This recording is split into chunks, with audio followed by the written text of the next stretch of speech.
Chapter 11. A Vision for You.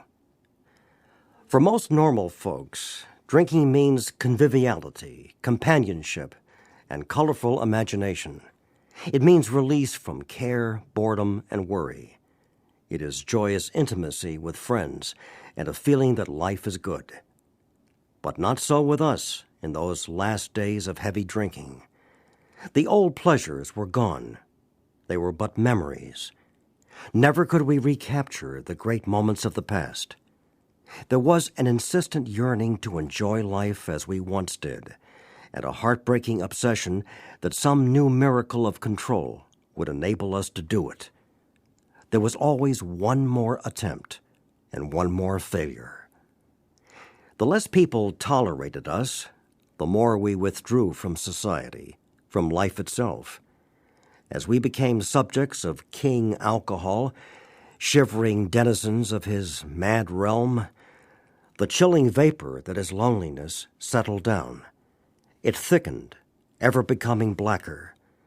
Some of us sought out sordid places, hoping to find understanding companionship and approval. Momentarily we did. Then would come oblivion and the awful awakening to face the hideous four horsemen: terror, bewilderment, frustration, despair. Unhappy drinkers who read this page will understand. Now and then, a serious drinker, being dry at the moment, says, "I don't miss it at all. Feel better, work better, having a better time." As ex-problem drinkers, we smile at such a sally. We know our friend is like a boy whistling in the dark to keep up his spirits. He fools himself. Inwardly, he would give anything to take half a dozen drinks and get away with them. He will presently try the old game again, for he isn't happy about his sobriety. He cannot picture life without alcohol. Someday he will be unable to imagine life either with alcohol or without it. Then he will know loneliness such as few do. He will be at the jumping-off place. He will wish for the end. We have shown how he got out from under. You say, "Yes, I'm willing. But am I to be consigned to a life where I shall be stupid, boring, and glum, like some righteous people I see? I know I must get along without liquor. But how can I? Have you a sufficient substitute?" Yes, there is a substitute, and it is vastly more than that. It is a fellowship in Alcoholics Anonymous. There you will find release from care, boredom, and worry. Your imagination will be fired. Life will mean something at last. The most satisfactory years of your existence lie ahead. Thus we find the fellowship, and so will you. How is that to come about, you ask? Where am I to find these people? You are going to meet these new friends in your own community. Near you, alcoholics are dying helplessly like people in a sinking ship. If you live in a large place, there are hundreds. High and low, rich and poor, these are future fellows of Alcoholics Anonymous. Among them, you will make lifelong friends. You will be bound to them with new and wonderful ties, for you will escape disaster together, and you will commence, shoulder to shoulder, your common journey. Then you will know what it means to give of yourself that others may survive and rediscover life. You will learn the full meaning of love thy neighbor as thyself. It may seem incredible that these men are to become happy, respected, and useful once more. How can they rise out of such misery, bad repute, and hopelessness? The practical answer is that since these things have happened among us, they can happen with you. Should you wish them above all else, and be willing to make use of our experience, we are sure they will come. The age of miracles is still with us. Our own recovery proves that. Our hope is that when this chip of a book is launched on the world tide of alcoholism, Defeated drinkers will seize upon it, to follow its suggestions. Many, we are sure, will rise to their feet and march on. They will approach still other sick ones, and fellowships of Alcoholics Anonymous may spring up in each city and hamlet, havens for those who must find a way out. In the chapter Working with Others, you gathered an idea of how we approach and aid others to health. Suppose now that, through you, several families have adopted this way of life. You will want to know more of how to proceed from that point. Perhaps the best way of treating you to a glimpse of your future will be to describe the growth of the fellowship among us. Here is a brief account. Years ago, in 1935, one of our number made a journey to a certain western city. From a business standpoint, his trip came off badly. Had he been successful in his enterprise, he would have been set on his feet financially, which at the time seemed vitally important. But his venture wound up in a lawsuit and bogged down completely. The proceeding was shot through with much hard feeling and controversy. Bitterly discouraged, he found himself in a strange place, discredited and almost broke. Still physically weak, and sober but a few months, he saw that his predicament was dangerous. He wanted so much to talk with someone. But whom? One dismal afternoon, he paced a hotel lobby, wondering how his bill was to be paid. At one end of the room stood a glass-covered directory of local churches. Down the lobby, a door opened into an attractive bar. He could see the gay crowd inside. In there, he would find companionship and release. Unless he took some drinks, he might not have the courage to scrape an acquaintance and would have a lonely weekend. Of course, he couldn't drink. But why not sit hopefully at a table, a bottle of ginger ale before him? After all, had he not been sober 6 months now? Perhaps he could handle, say, 3 drinks, no more. Fear gripped him. He was on thin ice. Again, it was the old insidious insanity, that first drink. With a shiver, he turned away and walked down the lobby to the church directory. Music and gay chatter still floated to him from the bar. But what about his responsibilities, his family, and the men who would die because they would not know how to get well? Yes, those other alcoholics. There must be many such in this town. He would phone a clergyman. His sanity returned, and he thanked God. Selecting a church at random from the directory, he stepped into a booth and lifted the receiver. His call to the clergyman led him presently to a certain resident of the town, who, though formerly able and respected, was then nearing the nadir of alcoholic despair. It was the usual situation: home in jeopardy, wife ill, children distracted, bills in arrears, and standing damaged. He had a desperate desire to stop, but saw no way out, for he had earnestly tried many avenues of escape. Painfully aware of being somehow abnormal, the man did not fully realize what it meant to be alcoholic. A footnote here indicates that this refers to Bill's first visit with Dr. Bob. These men later became co-founders of AA. Bill's story opens the text of this book. Dr. Bob's heads the story section. When our friend related his experience, the man agreed that no amount of willpower he might muster could stop his drinking for long. A spiritual experience, he conceded, was absolutely necessary, but the price seemed high upon the basis suggested. He told how he lived in constant worry about those who might find out about his alcoholism. He had, of course, the familiar alcoholic obsession that few knew of his drinking. Why, he argued, should he lose the remainder of his business? only to bring still more suffering to his family by foolishly admitting his plight to people from whom he made his livelihood. He would do anything, he said, but that. Being intrigued, however, he invited our friend to his home. Sometime later, and just as he thought he was getting control of his liquor situation, he went on a roaring bender. For him, this was the spree that ended all sprees.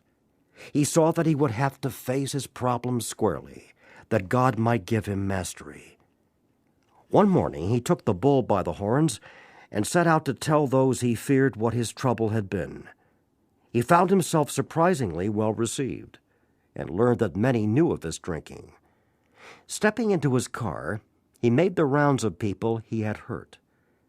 He trembled as he went about, for this might mean ruin, particularly to a person in his line of business.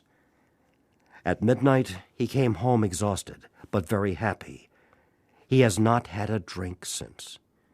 As we shall see, he now means a great deal to his community, and the major liabilities of 30 years of hard drinking have been repaired in 4.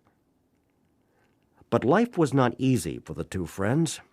Plenty of difficulties presented themselves. Both saw that they must keep spiritually active. One day they called up the head nurse of a local hospital. They explained their need and inquired if she had a first-class alcoholic prospect. She replied, "Yes, we've got a corker. He's just beaten up a couple of nurses.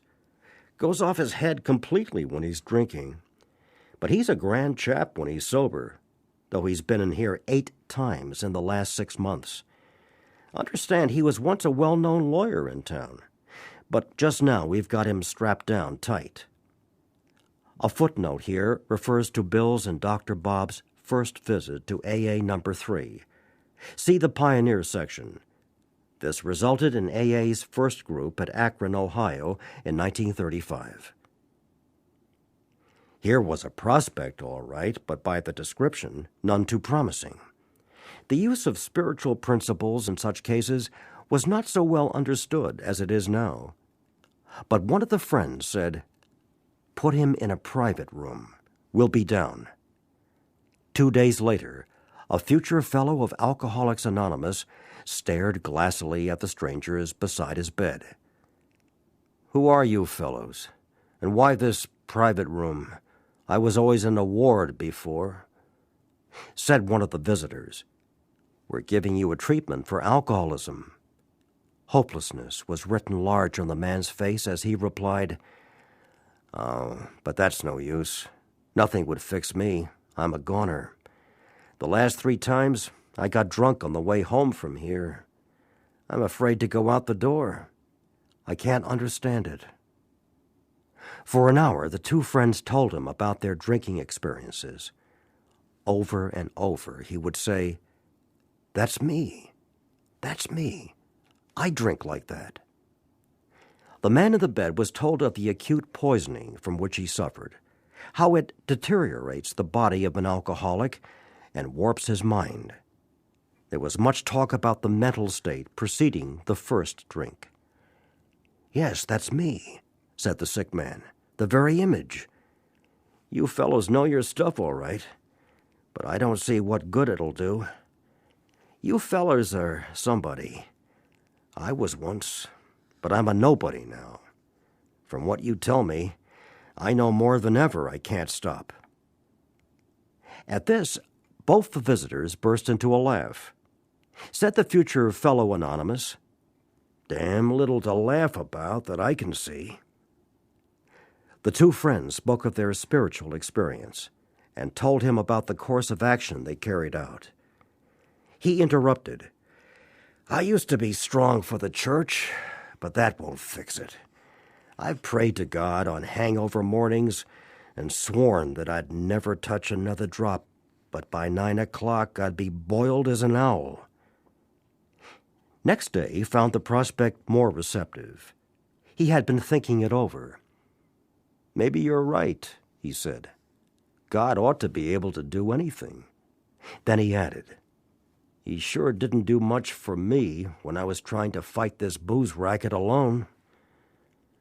On the third day, the lawyer gave his life to the care and direction of his Creator and said he was perfectly willing to do anything necessary. His wife came, scarcely daring to be hopeful, though she thought she saw something different about her husband already. He had begun to have a spiritual experience. That afternoon, he put on his clothes and walked from the hospital a free man. He entered a political campaign, making speeches, frequenting men's gathering places of all sorts, often staying up all night. He lost the race by only a narrow margin. But he had found God, and in finding God, had found himself. That was in June 1935. He never drank again. He, too, has become a respected and useful member of his community. He has helped other men recover, and is a power in the church from which he was long absent. So, you see, there were 3 alcoholics in that town who now felt they had to give to others what they had found, or be sunk. After several failures to find others, a 4th turned up. He came through an acquaintance who had heard the good news. He proved to be a devil-may-care young fellow whose parents could not make out whether he wanted to stop drinking or not. They were deeply religious people, much shocked by their son's refusal to have anything to do with the church. He suffered horribly from his sprees, but it seemed as if nothing could be done for him. He consented, however, to go to the hospital, where he occupied the very room recently vacated by the lawyer. He had 3 visitors. After a bit, he said, "The way you fellows put this spiritual stuff makes sense. I'm ready to do business. I guess the old folks were right after all." So 1 more was added to the fellowship. All this time, our friend at the hotel lobby incident remained in that town. He was there 3 months. He now returned home, leaving behind his first acquaintance, the lawyer, and the devil-may-care chap. These men had found something brand new in life. Though they knew they must help other alcoholics if they would remain sober, that motive became secondary. It was transcended by the happiness they found in giving themselves for others. They shared their homes, their slender resources, and gladly devoted their spare hours to fellow sufferers. They were willing, by day or night, to place a new man in the hospital and visit him afterward. They grew in numbers. They experienced a few distressing failures, but in those cases they made an effort to bring the man's family into a spiritual way of living, thus relieving much worry and suffering. A year and 6 months later, these 3 had succeeded with 7 more. Seeing much of each other, scarce an evening passed that someone's home did not shelter a little gathering of men and women, happy in their release, and constantly thinking how they might present their discovery to some newcomer. In addition to these casual get-togethers, it became customary to set apart 1 night a week for a meeting to be attended by anyone or everyone interested in a spiritual way of life. Aside from fellowship and sociability, the prime object was to provide a time and place where new people might bring their problems. Outsiders became interested.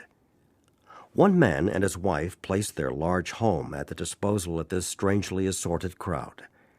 This couple has since become so fascinated that they have dedicated their home to the work. Many a distracted wife has visited this house to find loving and understanding companionship among women who knew her problem, to hear from the lips of their husbands what had happened to them, to be advised how her own wayward mate might be hospitalized and approached when next he stumbled. Many a man, yet dazed from his hospital experience, has stepped over the threshold of that home into freedom. Many an alcoholic who entered there came away with an answer. He succumbed to that gay crowd inside, who laughed at their own misfortunes and understood his. Impressed by those who visited him at the hospital, he capitulated entirely when later, in an upper room of this house, he heard the story of some man whose experience closely tallied with his own. The expression on the faces of the women, that indefinable something in the eyes of the men, the stimulating and electric atmosphere of the place conspired to let him know that here was haven at last. The very practical approach to his problems, the absence of intolerance of any kind, the informality, the genuine democracy, the uncanny understanding which these people had were irresistible. He and his wife would leave elated by the thought of what they could now do for some stricken acquaintance and his family. They knew they had a host of new friends. It seemed they had known these strangers always. They had seen miracles, and one was to come to them. They had visioned the great reality, their loving and all-powerful Creator. Now, this house will hardly accommodate its weekly visitors, for they number 60 or 80 as a rule. Alcoholics are being attracted from far and near. From surrounding towns, families drive long distances to be present. A community 30 miles away has 15 fellows of Alcoholics Anonymous. Being a large place, we think that someday its fellowship will number many hundreds. Footnote: this was written in 1939. But life among Alcoholics Anonymous is more than attending gatherings and visiting hospitals. Cleaning up old scrapes, helping to settle family differences, explaining the disinherited son to his irate parents, lending money and securing jobs for each other when justified, these are everyday occurrences. No one is too discredited or is sunk too low to be welcomed cordially, if he means business. Social distinctions, petty rivalries and jealousies, these are laughed out of countenance. Being wrecked in the same vessel, being restored and united under one God, with hearts and minds attuned to the welfare of others, the things which matter so much to some people no longer signify much to them. How could they? Under only slightly different conditions, the same thing is taking place in many eastern cities. In one of these, there is a well-known hospital for the treatment of alcoholic and drug addiction. 6 years ago, one of our number was a patient there. Many of us have felt for the first time the presence and power of God within its walls. We are greatly indebted to the doctor in attendance there, for he, although it might prejudice his own work, has told us of his belief in ours. Every few days, this doctor suggests our approach to one of his patients. Understanding our work, he can do this with an eye to selecting those who are willing and able to recover on a spiritual basis. Many of us, former patients, go there to help. Then, in this eastern city, there are informal meetings, such as we have described to you, where you may now see scores of members. There are the same fast friendships. There is the same helpfulness to one another as you find among our Western friends. There is a good bit of travel between East and West, and we foresee a great increase in this helpful interchange. Someday we hope that every alcoholic who journeys will find a fellowship of Alcoholics Anonymous at his destination. To some extent, this is already true. Some of us are salesmen and go about. Little clusters of 2s and 3s and 5s of us have sprung up in other communities through contact with our 2 larger centers. Those of us who travel drop in as often as we can. This practice enables us to lend a hand, at the same time avoiding certain alluring distractions of the road, about which any traveling man can inform you. A footnote here indicates that this was written in 1939. In 2001, there are over 100,000 groups. There is AA activity in approximately 150 countries, with an estimated membership of over 2 million. Thus we grow, and so can you, though you be but one man with this book in your hand. We believe and hope it contains all you will need to begin. We know what you are thinking. You are saying to yourself, "I'm jittery and alone. I couldn't do that." But you can. You forget that you have just now tapped a source of power much greater than yourself. To duplicate, with such backing, what we have accomplished is only a matter of willingness, patience, and labor. We know of an AA member who was living in a large community. He had lived there but a few weeks when he found that the place probably contained more alcoholics per square mile than any city in the country. This was only a few days ago at this writing, 1939. The authorities were much concerned. He got in touch with a prominent psychiatrist who had undertaken certain responsibilities for the mental health of the community. The doctor proved to be able and exceedingly anxious to adopt any workable method of handling the situation. So he inquired, "What did our friend have on the ball?" Our friend proceeded to tell him, and with such good effect that the doctor agreed to a test among his patients and certain other alcoholics from a clinic which he attends. Arrangements were also made with the chief psychiatrist of a large public hospital to select still others from the stream of misery which flows through that institution. So our fellow worker will soon have friends galore. Some of them may sink and perhaps never get up. But if our experience is a criterion, more than half of those approached will become fellows of Alcoholics Anonymous. When a few men in this city have found themselves and have discovered the joy of helping others to face life again, there will be no stopping until everyone in that town has had his opportunity to recover, if he can and will.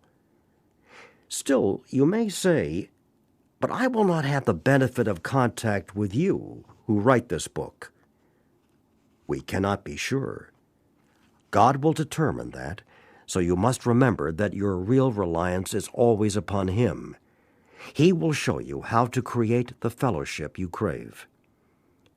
Our book is meant to be suggestive only. We realize we know only a little. God will constantly disclose more to you and to us. Ask Him in your morning meditation what you can do each day for the man who is still sick. The answers will come if your own house is in order. But obviously, you cannot transmit something you haven't got. See to it that your relationship with Him is right, and great events will come to pass for you and countless others. This is the great fact for us. Abandon yourself to God as you understand God. Admit your faults to Him and to your fellows. Clear away the wreckage of your past. Give freely of what you find, and join us. We shall be with you in the fellowship of the Spirit, and you will surely meet some of us as you trudge the road of happy destiny. May God bless you and keep you. Until then.